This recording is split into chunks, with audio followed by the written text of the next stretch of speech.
Today, we are going to go over the history of Gohan action figures, and this History of Action Figures video will be featuring none other than...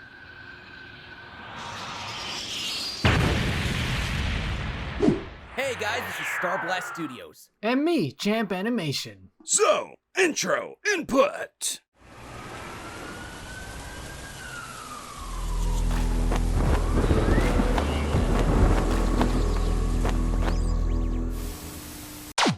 So what is going on, my fellow collectors? How is everybody doing today? So episode 3 is going to feature another Dragon Ball character. Another one? Yes, I know, I've been doing a lot of them. Next episode will be Teenage Mutant Ninja Turtles, followed by Spider-Man. So we'll get away from Dragon Ball for a little bit after this episode here. But this character, Gohan, is a huge fan favorite and also happens to be Starblast and Champ's favorite Dragon Ball character. That's why I wanted them both in on this episode. So, Hotshot, you want to fight Majin Buu? Fight you? No, I want to kill you. So before I continue, I did mess up with the Goku and the Vegeta History of Action Figures video, so I do apologize for that. But if I do get something wrong, sorry, don't crucify me or us. So the Super Battle Collection actually released first before the AB Toys line. AB Toys released their figures more around the mid-90s, like around 94, 95, and 96, while the Super Battle Collection line released their figures between 1991 and 1993. So they were the first, and AB Toys is the second figure line. So I had to clear that up before we continue on this video.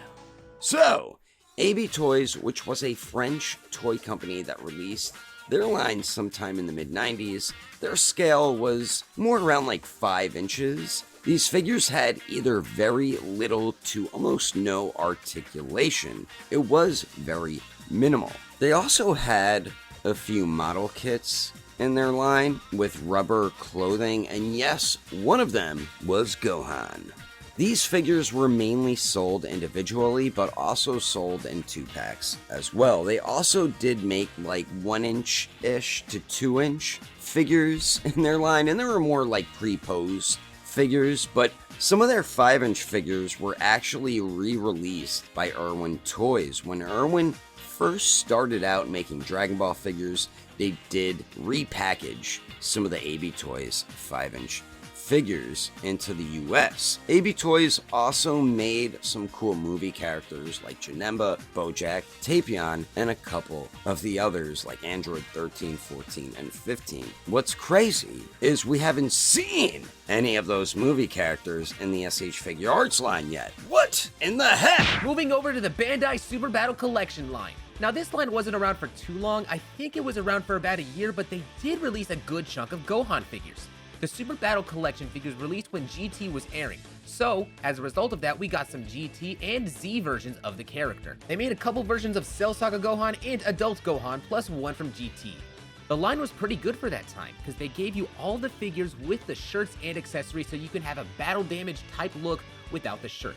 And I remember as a kid, when I had a couple of these figures on me, and I would just take a bunch of the shirts, whether it be from Piccolo or whether it be from Vegeta, I just mash them around, mix them around with other figures just because I can. The playability with the shirts was just really fun for that time. But it really goes to show that even back then, that Bandai was still trying to give you a bunch of display options at the time, even in the 90s. And I love that mentality from them.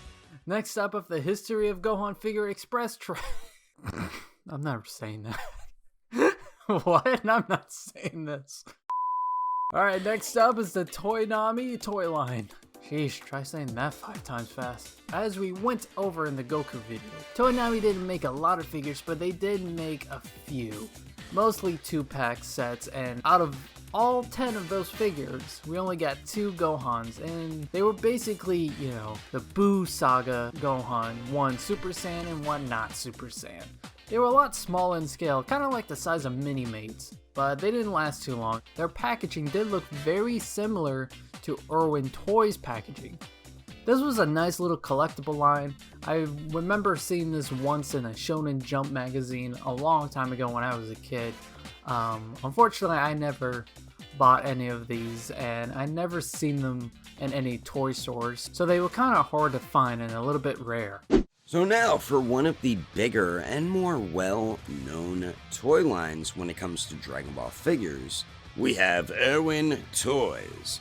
This is where a lot of collectors in the US started their Dragon Ball action figure addiction. Like me! These figures were great though, and Irwin made a lot of different characters and versions of those characters. They actually still, to this day, have characters that we still have not seen in the SH Figure Arts line. Irwin released figures from the years 2000 to 2003. As we mentioned earlier, some of the AB Toys figures were re-released and repackaged from Irwin Toys. Sorry, I didn't mean to cut you off, Daredevil, but another thing that Irwin Toys did, not only did they re-release AB Toys, but they also re-released figures from the Super Battle Collection. So it's kind of interesting that Irwin Toys started off re-releasing figures from other toy companies, but they did eventually release their own figures as well. The first Gohan they released is the Cell Saga Gohan. Then they made Gohan from the Saiyaman arc, a bunch of Boost Saga Gohan figures. We also got some Kid Gohan figures as well, so they definitely gave us a good amount and a nice variety of Gohan figures back in the day. Between their 5-inch line, their pre-pose figures, vehicle sets, and 2-packs, they made about 17 different Gohan figures. Now moving over to another huge toy line when it comes to Dragon Ball is Jakks Pacific. Just like Irwin, Jakks made a lot of different characters and different versions of characters. This was another line that I personally collected back in the 2000s. This line did go on for a few years, from 2003 to 2007. Jack made so many different series of the figures, from the regular line to 2-packs, Power Up, Energy Glow series, metallic painted figures, Striking Z fighters, and so on and so on. They made a lot of figures within this time frame, and is also the only toy line to have a Pycon figure. Jeez, when are we going to get a Pycon figure in SH Figure Arts, huh, Tamashi?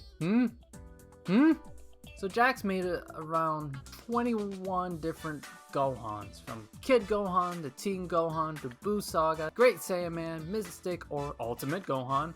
They pretty much had every main version of him.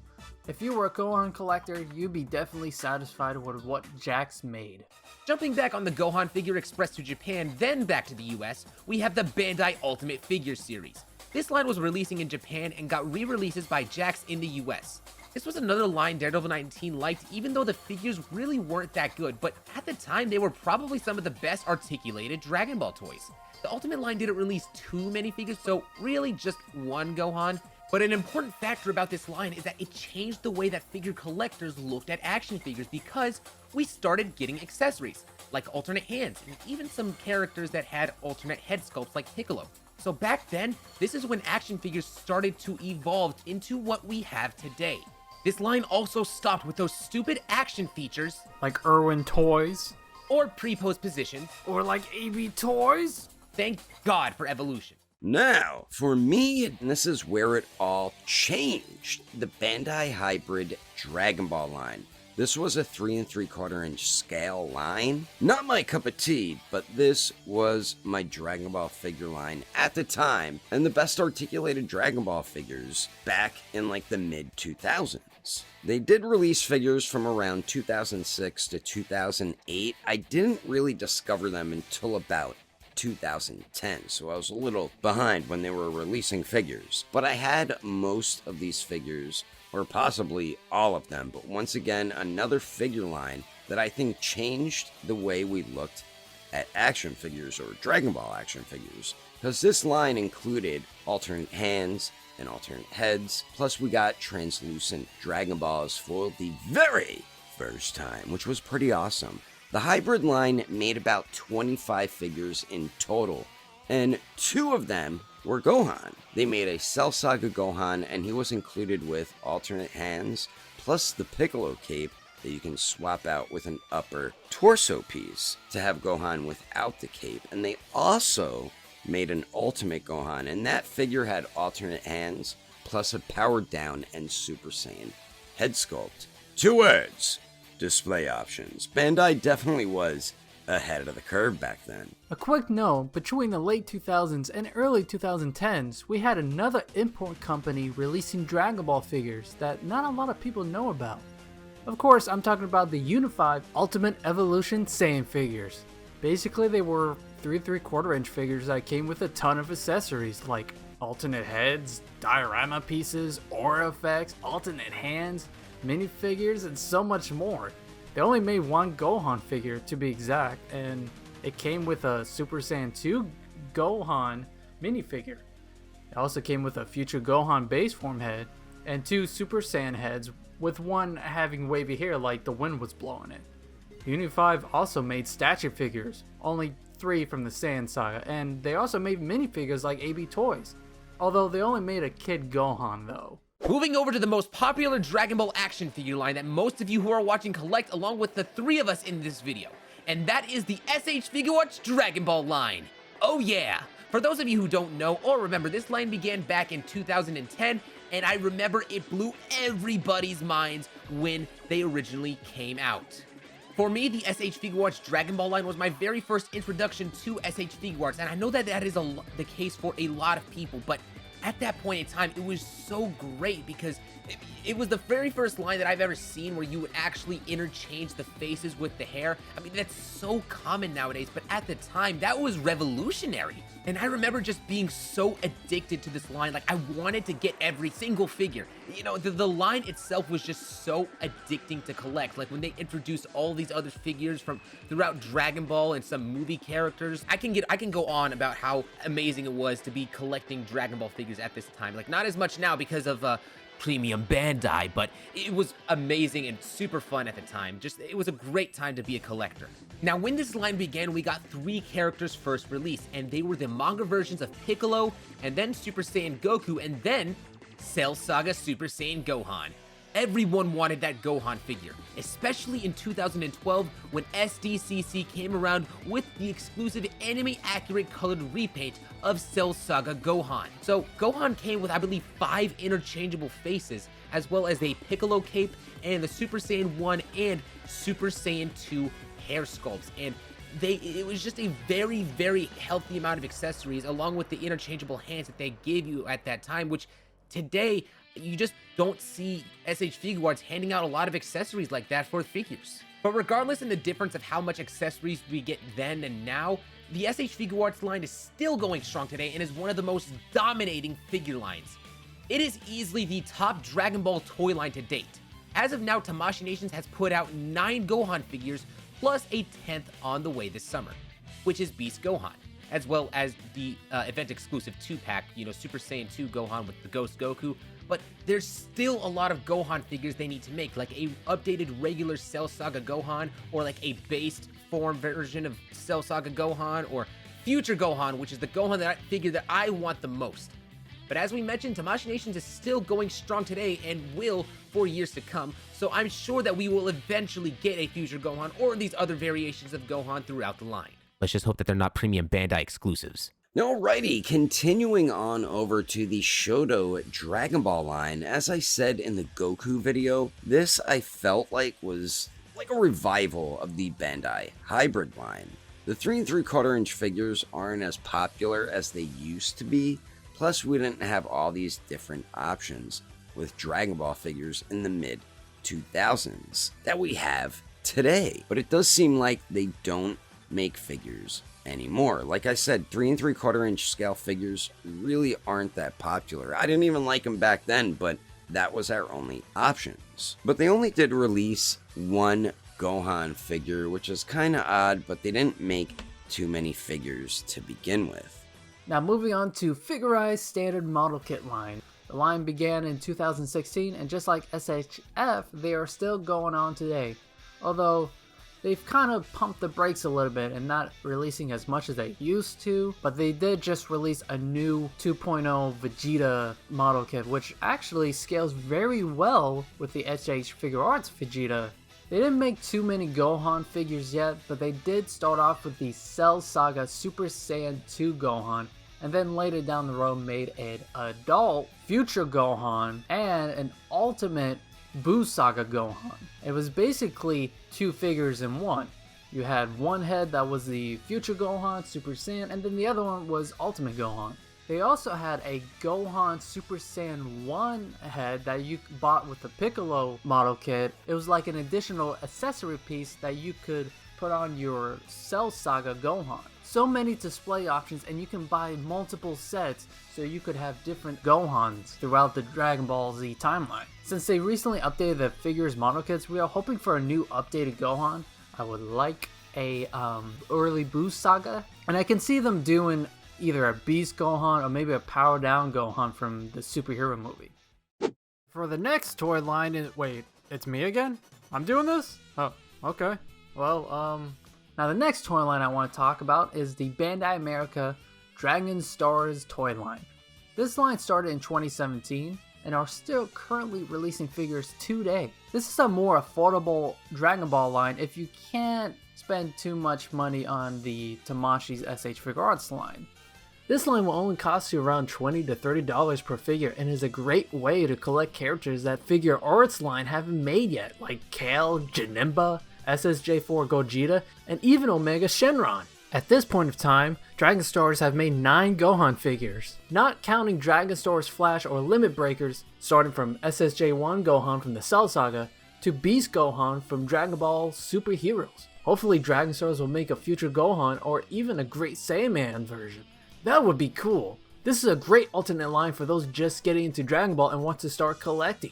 Not to mention, Dragon Stars have also been releasing 2-packs and power-up packs that include a large amount of accessories from Ki Blast to aura effects and alternate hands. I'm very excited to see what's in store for Dragon Stars.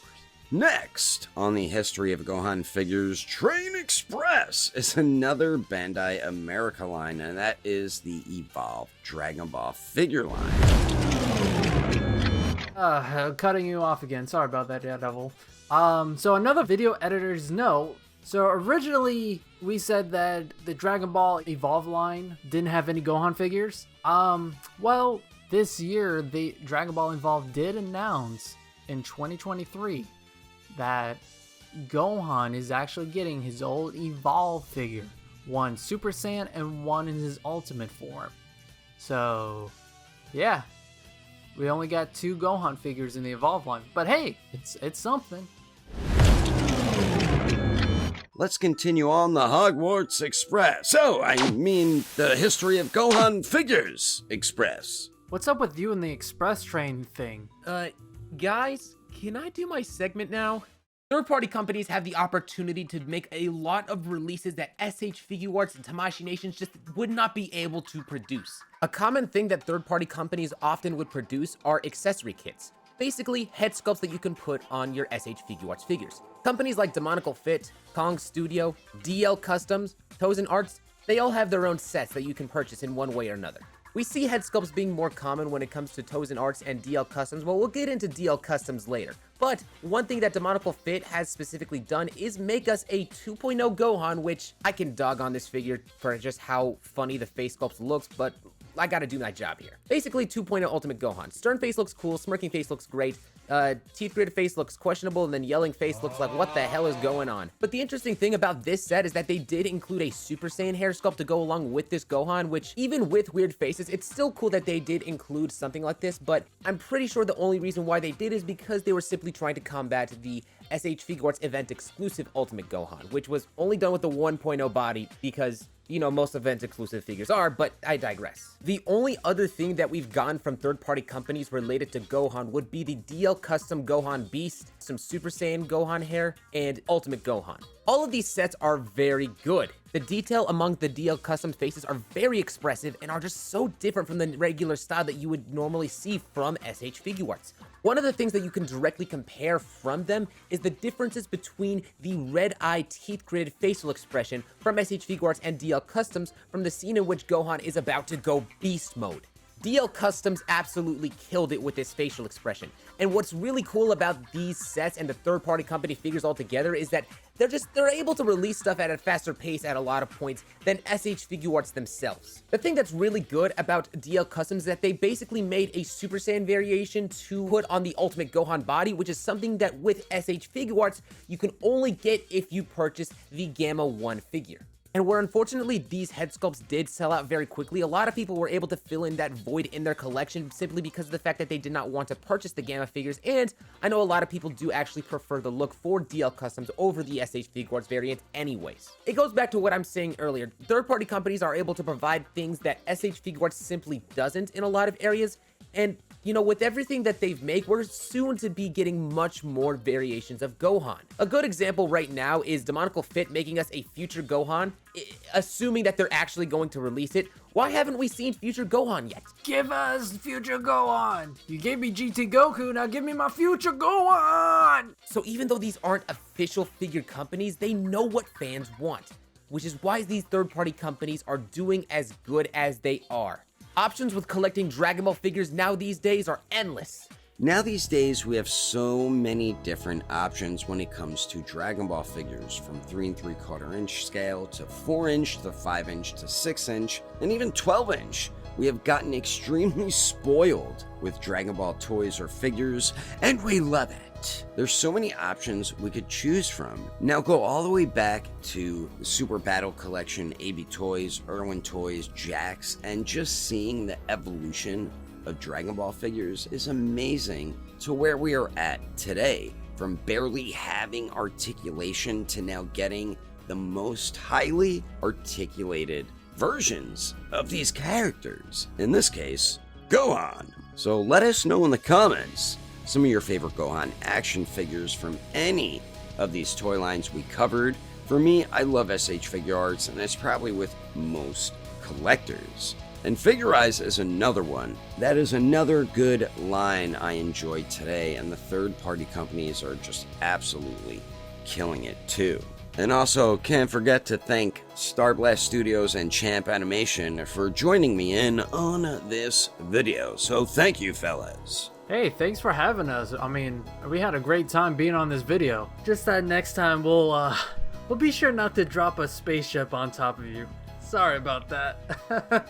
But anyway, that is the video of the history of Gohan action figures. Hope you enjoyed it, and if you did like the video, smack around that like button and give the channel a subscribity. Scribe-a-roo if you enjoyed it. Thanks for watching, and don't forget, I will catch you on the next episode of Tier 19, and I will also see you guys later.